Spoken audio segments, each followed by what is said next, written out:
सर्वज्ञ श्री चक्रधर स्वामी की जय।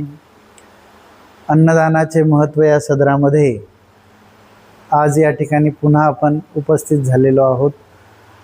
जे ठिकाण आपण पाहत आहात हे तामसा येथील महानुभाव राजाश्रम श्रीकृष्ण मंदिर तामसा हे ठिकाण आहे।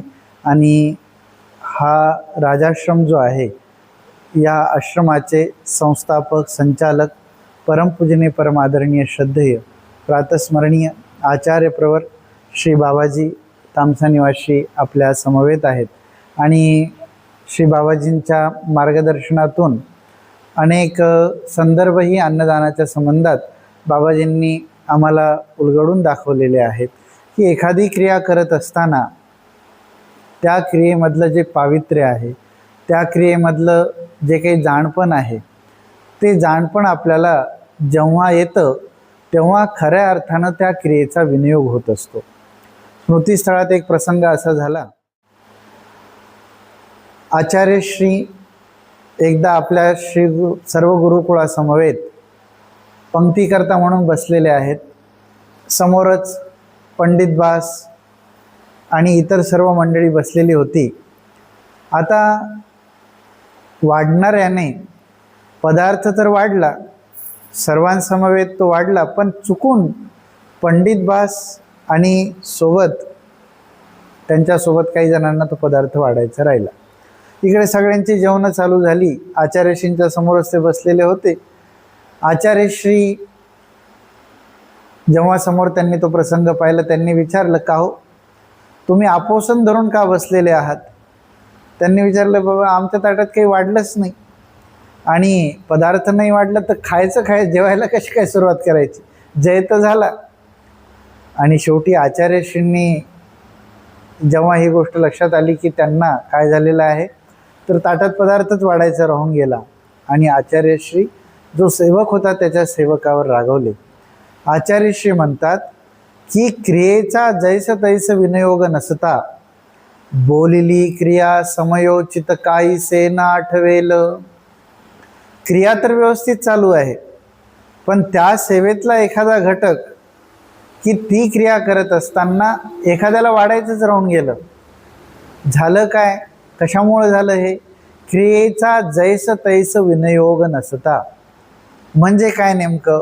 तर एखादी क्रिया करत असताना त्या क्रियेच्या ठिकाणी जी क्रिया जशी करायला पाहिजे तशी करण्याचं परिज्ञान नसणे। एखादी छोटीशी गोष्ट आहे, ताट वाढायचं आहे, पण ताट वाढायचं कसं याची पण पद्धती आहे। ताटात मीठ कुठे असलं पाहिजे, ताटात वरण कुठे असलं पाहिजे, भात कुठे असलं पाहिजे, ताटात चपातीची जागा नेमकी कोणती? आपण तर सर्व ताट वाढतो, पण ताट वाढतानाची कुशलता, पदार्थ किती प्रमाणात वाढायचे याचं सुद्धा एक परिज्ञान आहे। पदार्थ अगदी 2 चपात्या ताटात मोडून ठेवायच्या, एवढा मोठा भात ठेवायचा, याला त्या क्रियेचं परिज्ञान नाही असं होतं। म्हणून एखादी क्रिया करत असताना ती नेमकी कशी केली पाहिजे याचं छोट्या छोट्या गोष्टींचं परिज्ञान आहे। ती क्रिया करत असताना क्रियेचा जैस तैस विनियोग हा जेव्हा घडतो तेव्हा सुद्धा त्या क्रियेचं संपूर्णत्व असतं। अन्नदानाच्या क्रियेमध्ये आपण पाहत असताना अन्नदान तर होते आहे, पण त्या क्रियेचा यथार्थ विनियोग जसा तसा विनियोग होतोय की नाही हे तपासणं सुद्धा तितकंच महत्त्वाचं आहे। लीळाचरित्रातही एक प्रसंग येतो। प्रसंग असा झाला की बाईसा स्वामींच्या वियोगास्तव बाईसांचं देहावसान झालेलं होतं आणि आता ही सर्व जबाबदारी म्हणजे भिक्षेचं पदार्थ आल्यानंतर ते व्यवस्थित वाढायचे करायचे ही सर्व जबाबदारी औसाकडे आलेली होती। आणि एके दिवशी औसानं ताट वाढलं, हे चपात्या मोडून ठेवलेल्या होत्या, एक खट्टे वाढलेलं, एवढा मोठा कटोरा त्या ताटामध्ये, एवढा मोठा भात। आणि जेव्हा स्वामींच्या समोर ते ताट आलं तेव्हा स्वामींना सुद्धा बाईसांची आठवण आली। स्वामी नागदेवाचार्यांना बोलून घेतात, आचार्यांना स्वामींनी बोलून घेतलं आणि स्वामी म्हणतात, वानरया पाहिलं का हे ताट? आणि आचार्यांनी ते ताट पाहिल्याबरोबर आचार्यांच्या डोळ्यात पाणी आलं आणि स्वामी म्हणतात की पहा हे ताट, औसी कैसे ताट रेईले असे. ताट वाढलेलं नाहीये, ताट रेईलेलं आहे. पदार्थ अगदी भरभरून त्याच्यात ठेवलेत.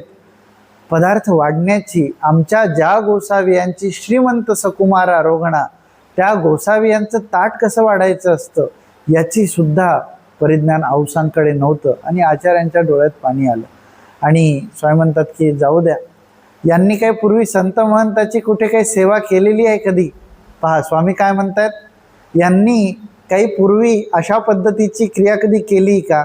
एखादी गोष्ट कुशलतेनं कशी करावी हे त्या सहवासात गेल्यानंतर आपल्याला लक्षात येत असतं.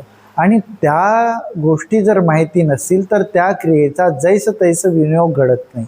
आणि मग स्वामींनी शेवटी म्हणजे तो प्रसंग आचार्यांच्या लक्षात आणून दिला. तसंच स्मृतिस्थळातला जो प्रसंग आपल्याला मी सांगत होतो, आचार्यश्री म्हणतात की क्रियेचा जैस तैस विनियोग नसता बोलिली क्रिया, सांगितलेली क्रिया किंवा जी सेवा आहे ती क्रिया समयोचित काही सेना आठवेल. अर्थात ज्या काळी जे करणीय उपस्थित आहे त्या काळी ते करणीय करण्यासाठी सुद्धा जैस तैसा क्रियेचा विनियोग असणं महत्त्वाचं आहे. या संदर्भामध्ये अन्नदानाच्या संदर्भामध्ये अन्नदान तर अत्यावश्यक आहेच, पण त्या क्रियेचा विनियोग सुद्धा तशाच पद्धतीनं व्हायला हवा. नसेल आमच्याकडे तर आम्हाला ती क्रिया तपासून घेता आली पाहिजे की बाबा आम्ही असं असं करतोय, कुठे याच्यात चुकतंय का आमचं, मला याच्यात सांगा बरं का, मला काही समजत नाही, कारण मला कुशलता नाही, मला करणीय ज्याला म्हणतात ते करणीय कसं आहे ते मला माहिती नाही, करण स्वरूपता ती माझ्या ठिकाणी नाही. आणि म्हणून याच्यात काही चुकत असेल तर आपण मला सांगा. आणि जेही काही दोष घडत असतील याच्यात माझ्या अकुशलतेमुळे, कधी कधी वाढताना काय होते, कधी कधी ते वाढताना खीर वाढायची असते, ती खीर वाढता वाढता काय होते, त्याच्या ताटात थेंब पडतात. चहात द्यायचा पण तो चहा कसा, पार चहा त्या कपातून पार बशीपर्यंत उतरत असतो. आणि मग ते क्रियेचं पाहिल्यानंतर ते यथायोग्य वाटत नाही. व्यवहारातही आपण पाहतो तसंच वाढताना करत असताना ती क्रिया कशा पद्धतीनं चांगली होईल आणि योग्य होईल याचा आपण विचार केला पाहिजे. हा अन्नदानाचे महत्त्व या सदरातील आजचा हा विचार आपण लक्षात घेण्यासारखा आहे. आणि हा विचार लक्षात घेऊन क्रियेचा जैस तैस विनियोग कसा करावा याकडे आपण अधिक लक्ष दिलं पाहिजे. हा संदेश आजच्या या प्रवचनातून किंवा आजच्या सदरातून आपल्यापर्यंत पोहोचलेला आहे. खरं तर परमपूजनीय आदरणीय श्रद्धेय आचार्यश्री बाबांच्या समवेत बसणं आणि या ठिकाणी बसणं म्हणजे अधिकवृत्तीचा खरं तर हा दोष आहे. कारण आचार्यश्री हे मार्गदर्शक आहेत आणि ज्येष्ठ आहेत, निमित्ताच्या स्थानी ते आहेत.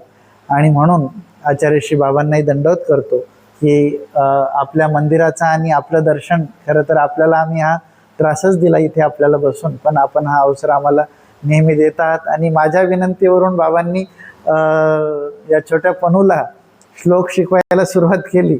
म्हटलं खरं तर म्हणजे श्लोकही महत्त्वाचे आहेत. विनंती करत असताना श्लोक स्वतः म्हणता आले पाहिजेत आपल्याला, आणि या दृष्टीनं हे श्लोकही आपल्याला पाठ असणं गरजेचं आहे. आणि म्हणून बाबाजी आपल्याला पुन्हा पुन्हा हे मार्गदर्शन आपल्याला करतील अशी बाबांना विनंती करतो आणि आजच्या सत्राला या ठिकाणी विराम देतो. सर्वज्ञ श्री चक्रधर स्वामी की